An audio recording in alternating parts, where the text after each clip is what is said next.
What is up, my friends? So, Scream 5, we know it's coming in a year. So, that's kind of a little letdown right there, but it's coming. That's the thing, right? So, we should be excited. Nonetheless, however, we're here to theorize, speculate what is to come from Scream 5. Now, as you know, production has wrapped, so that's a good thing right there, and we have a release date of January 2022. So, sadly, it ain't next year.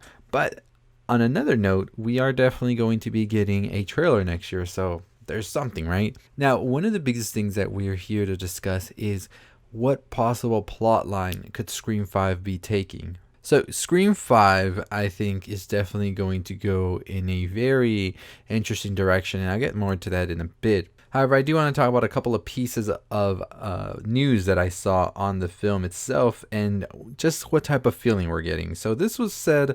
So, one of the producers actually talked about this when he was talking about that new film. He says, our goal is that if you're in the younger zone of getting into horror and you haven't seen the original Screams, this should deliver what that did. And I think that's our tie back. As opposed to going into story points of how we do it, it really is what we tied to develop a movie in the Scream franchise, where if you're a huge fan like all of us of the original Scream, it delivers what Scream movies should deliver.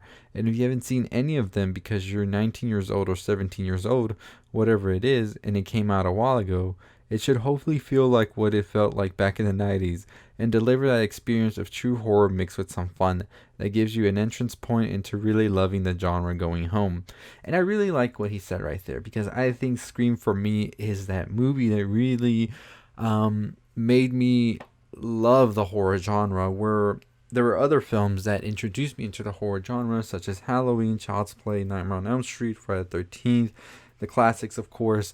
But it was like they were scary movies I liked to watch. But then when Scream came out and I saw how Wes Craven was able to flip the script on the horror genre, and then the horror genre as a thing felt like an open canvas, I really started to appreciate this genre even more. So I'm happy about all of that. We also have some excerpts of the creators, directors for the new film talking about the violence and how it's going to still be a fun movie, but that when the violence is going to be there, it's going to hit hard. And so they said before this on Ready or Not, we had this conversation a lot, which is like, how do we deal with violence? The violence in this, one of the big things we got from Wes Craven, is the idea that you can never treat violence like it's happening to someone else. It has to always happen to a human being who has a family, who has loved ones, who you should care about. And so when you're in the violence, it's not for jokes, it's not for the humor. Everything around it can be fun, but violence is violence and it should be treated as such. And I think that's exactly what we see in the Scream franchise. Like, you can have these little funny moments going on throughout the film, but when shit gets serious, shit gets serious. And so I'm happy to hear that they're still taking that note from Wes Craven right there. Now, let's get into what you came here for the video, and that's theories on who the possible killer could be. So, on my previous video for Scream 5, I said a theory that Sidney could actually be the killer, and a lot of people in the comments weren't happy with that. And I mean, I get it. Like, you don't want to see Sidney, after doing everything she's done throughout the past couple of films, just like go down and become a killer. But I think it would be a pretty intense twist that nobody would have seen coming, and I think it would fall in line with how horror movies, once they get to a certain point, they just get very absurd. And I think that that would definitely be something that would be mocked in, as Scream mocks a lot of the horror genre. And I could definitely see that happening right here. Now, another theory that I want to present in this video is the fact that Stu, the actor himself, has said that he's not sure if Stu is dead or not, has opened a lot of possibilities in my mind as to that we could actually be seeing him return as the killer, or should I say one of the killers, because there's another theory floating around, and I kind of like this theory, and I'm just going to add a little onto it, is that we could actually be seeing Sydney's child she put up for adoption become the killer. So Sydney never talked about a kid in any of the sequels, but many people are theorizing that in the gap between Scream 1 and 2, she had a kid and put it up for adoption, and now this kid could actually be coming back to haunt Sydney, and it could be actually one of the new actors that are on this movie. My bet is going towards Dylan, and I could definitely see Dylan actually being that killer. And so that would mean that Dylan is also Miss Sydney's son, who she's not aware of yet. And so when she comes back to Woodsboro, she's going to come face to face with him, but not know it's his son, but he's going to know. And the reason because of that will be because of Stu. Stu, imagine him just taking Sydney's son under his like wing after maybe he brainwashes him into thinking everything Sydney did to Bill and all of that, and how he was given into adoption. And it could definitely see it go in that route right there. And I think that would be a very interesting twist in itself, and one that could very go well with the whole how horror sequels, as I said, get more absurd as they go.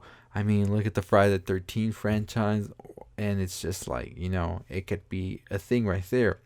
So that's my theory on it all. Just gathering together different theories I read online, all of that.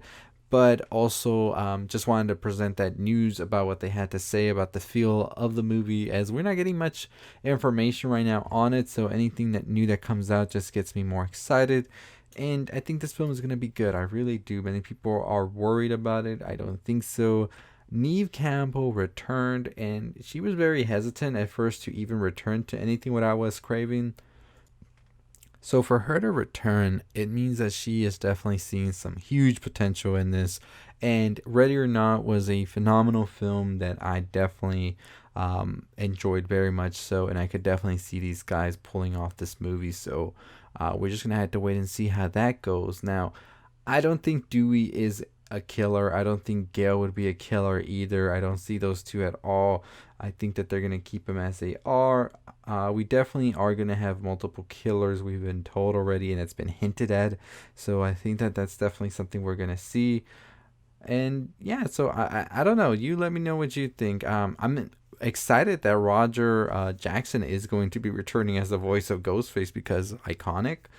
And yeah, so anyways, as always, that's going to do it for me. Make sure you follow me for more on things you love about pop culture. We got some more Scream videos coming on the way as we get more information and more details, and also any theory that pops up into my head or I see people talk about, I'll be glad to discuss on here. So for all your Scream franchise news, keep it locked here on Nerd Round. And we also do more than just talk about Scream. We talk about everything going on in pop culture, from TVs, movies, video games, anime, music, all of that. Make sure you follow me on my TikTok down below. Campfire Tales is my horror one. Direct Bulletin is my movie one. So that's going to do it for me. Let me know what you think about Sydney's baby being the killer and Stu coming back. Could we see it? Could we not? Let me know down below. As always, I'll see you next time. Stay safe, stay positive.